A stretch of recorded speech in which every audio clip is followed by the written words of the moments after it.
Hello everyone. आज सबसे important बात करने वाले हैं। आज सभी विद्यार्थियों का जो एक विद्यार्थी किशोरावस्था में जब प्रवेश करता है तो उस किशोरावस्था में कितनी समस्याएं आ सकती हैं, उन समस्याओं से हम कैसे निजात पाएं और किशोरावस्था हमारे लिए एक अभिशाप और वरदान कैसे रूप में साबित हो सकती है। तो जो आज हम विशेष चर्चा है उन सब में से विद्यार्थियों के साथ साथ उनके माता पिता, अभिभावक या अन्य जो भी परिवार में बच्चों के रहते हैं उन सभी से मैं एक विशेष चर्चा यही करनी है कि हम अपने बच्चे के जीवन को कैसे सेफ रखें और कैसे उनकी हेल्प करें, क्योंकि किशोरावस्था में प्रवेश करने के बाद उनका फ्यूचर बहुत अच्छा रहे। क्योंकि हर माता पिता की एक उद्देश्य रहता है इसके लिए। तो आइए हम शुरू करते हैं। देखिए बंधुओं, एक जो किशोरावस्था होती है वह अवस्था होती है जो 12-13 वर्ष की अवस्था से बालक बालिकाओं में शुरू होती है और लगभग 17 साल तक रहती है। इस किशोरावस्था में शरीर के अंगों में परिवर्तन होता है और किशोरावस्था से ही हमारे शरीर में हार्मोन्स का स्रावण शुरू होता है। इस हार्मोन्स के स्रावण के कारण बालक बालिकाओं में शारीरिक परिवर्तन के साथ साथ मन और मस्तिष्क में भी परिवर्तन आता है।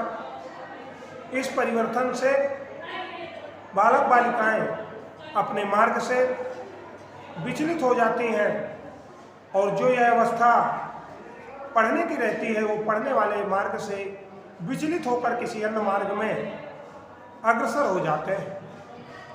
ऐसे में बहुत से गार्जियन लोगों को पता नहीं चलता, क्योंकि जब किशोरावस्था इतनी खतरनाक अवस्था होती है कि इस अवस्था में बालक बालिका धीरे धीरे अपने माता पिता से अपनी बातों को शेयर नहीं करते, अपनी बातों को अपने तक सीमित रखते हैं, अपनी बातों को अपने दोस्त तक चर्चा परिचर्चा करेंगे, लेकिन माता पिता को इसका पता तक नहीं चलता कि इस अवस्था में उनकी क्या प्लान क्या योजना रहती है। अपने दोस्त के साथ मिल करके अपने जीवन को खराब कर लेते हैं। क्योंकि किशोरावस्था एक तूफानी अवस्था होती है। इस अवस्था में बालक बालिका ऑलमोस्टली गार्जियन का ज़्यादा कहना नहीं मानते। यदि गार्जियन कुछ कहते भी हैं तो उनसे वो आँख बचाने लगते हैं, आँख में आँख नहीं मिलाते हैं, दूर रहते हैं, काम से केवल अपने बात करेंगे, बाकी बात नहीं करते हैं। तो ऐसे में गार्जियन को करना क्या चाहिए कि गार्जियन को अधिकारी बनकर उनके ऊपर न रहे, बल्कि माता पिता तो है ही हैं, लेकिन माता पिता के साथ उनके सहयोगी और फ्रेंड जैसे रहें। इसलिए तो हेलो, उसी के आगे हम शुरू करते हैं कि माता पिता को करना क्या चाहिए। माता पिता जब किशोरावस्था बालक बालिकाओं की प्रारंभ हो उनसे खुलकर बात करें, समाज की कंडीशन को बताएं। माता पिता उनसे शाम के डेली चर्चा परिचर्चा करें, दिन भर की गतिविधियों पर चर्चा करें।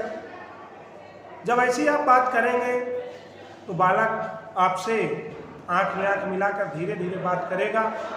यदि हम सोचेंगे कि बालक बालिका स्कूल जा रहे हैं और जब उनकी किशोरावस्था आती है तो उस किशोरावस्था में उनको कोई दोष नहीं है, बल्कि हार्मोन के प्रभाव के कारण वो धीरे धीरे माता पिता को अपनी बातें नहीं बताते हैं और अपनी दोस्त की बात को मान बैठते हैं।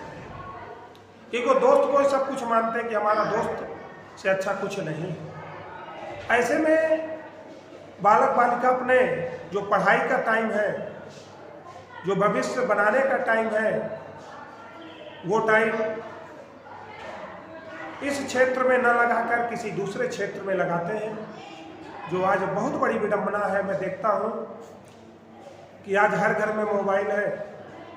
मोबाइल का जितना उपयोग है उतना दुरुपयोग भी है, क्योंकि कंपनियां अनलिमिटेड लोगों को डाटा दे रही हैं, अनलिमिटेड कॉल दे रही हैं, और इस डाटा और कॉल का अनलिमिटेड उपयोग ऑलमोस्टली विद्यार्थी मोबाइल पढ़ने के बहाने लेते हैं और उसका दुरुपयोग करते हैं। तो ऐसे में हमारे बालक बालिका इसका दुरुपयोग न करें, उसके लिए करें क्या? माता पिता उनके साथ खुलकर बातचीत करें, बैठें, डेली उनकी आंतरिक भावनाओं को समझें और उनसे भविष्य के निर्माण के लिए कहाँ माता पिता की आवश्यकता है उस पर भी चर्चा करें कि हमारी जहाँ ज़रूरत हो वहाँ हमें बताइए, हम निश्चित रूप से तुम्हारे सहयोग करेंगे। इस प्रकार से यदि ऐसा करेंगे तो बालक बालिका शायद किशोरावस्था की तूफानी अवस्था में अपने आप को संभाल लेंगे, क्योंकि जब अपने आप को संभाल लेंगे तो अपना पढ़ाई का जो कार्य है वो पढ़ेंगे, अपने भविष्य का निर्माण भी करेंगे। क्योंकि पढ़ाई वह शेरनी का दूध है, जो जितना पिएगा वह उतना दहाड़ेगा।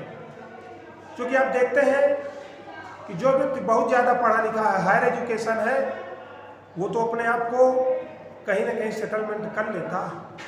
लेकिन आप देखते हैं कि जो व्यक्ति कम पढ़ा लिखा है, मीडियम क्लास का है, वो अपने जीवन को चलाने के लिए विभिन्न संघर्षों से जूझता रहता है। इसलिए आने वाली पीढ़ी हमारी अच्छी रहे, आने वाली पीढ़ी में पाश्चात्य सभ्यता ज़्यादा हावी ना हो, इस पर भी हमारे माता पिता, बालकों के माता पिता को चिंता करनी पड़ेगी। क्योंकि माता पिता चिंता करेंगे तो निश्चित रूप से बालक का फ्यूचर बिगड़ने नहीं पाएगा। धन्यवाद। आज हमें कमेंट और लाइक करके ज़रूर बताएंगे कि वीडियो कैसे रहा। इसके बाद हमारे इसी प्रकार के नए नए कंटेंट पढ़ाई से संबंधित देते रहेंगे, क्योंकि आज जो हम वर्तमान में सबसे बड़ी समस्या देख रहे हैं कि बालक बालिकाओं अपने मार्ग से